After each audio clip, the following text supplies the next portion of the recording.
पहला जो ये पूछते हैं कि क्यों एशिया, यूरोप जैसे महाद्वीप में या भारत देश में आपके एक भी नबी यानी प्रॉफिट सब पैदा नहीं हुए, वो सब यरूशलेम या उसी रेगिस्तान या मरुस्थल के आसपास में ही क्यों पैदा हुए। तो मैं उन लोगों से कहना चाहूंगा कि आपको धरती की जियोग्राफी के विषय में कुछ नहीं पता, जानबूझकर या अनजाने में सवाल पूछा क्योंकि इन्हें कुछ ना कुछ तो झूठ बोलना ही है, या इसलिए पूछा कि इन लोगों ने स्कूल में नहीं पढ़ा कि यरूशलेम कहाँ है। आप सबको ये तो पता है कि धरती पर 7 कॉन्टिनेंट यानी 7 महाद्वीप है और इनमें से एक है एशिया महाद्वीप। तो इन हिंदुओं ने पूछा कि क्रिश्चियंस का नबी या प्रॉफिट कभी एशिया में पैदा क्यों नहीं हुआ, सिर्फ यरूशलेम और उसके आसपास क्यों पैदा हुए।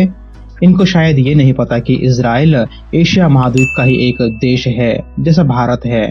एशिया महाद्वीप में कई देश हैं जिनमें अरब देश भी शामिल है और इजराइल भी एशिया महाद्वीप का ही एक अंश है। और क्रिश्चियनिटी का पहला प्रॉफिट अब्राहम, स्कॉलर्स कहते हैं कि वो उर से आए थे। उर कहाँ है? इराक में, और इराक भी एक एशियाई देश है। उसके बाद जितने भी नबी आए वो सब इजराइल में या उसके आसपास के देशों में आए। इसके पीछे का कारण ये है कि सभी कुटुंबों ने परमेश्वर यहोवा की बात नहीं मानी। जब हम बाइबल को पढ़ते हैं उत्पत्ति से मलाकी तक, हम देख सकते हैं कि कई लोगों ने परमेश्वर की बात को नहीं माना, लेकिन कुछ धर्मियों ने उनकी बात मानी, जैसे कि अब्राहम।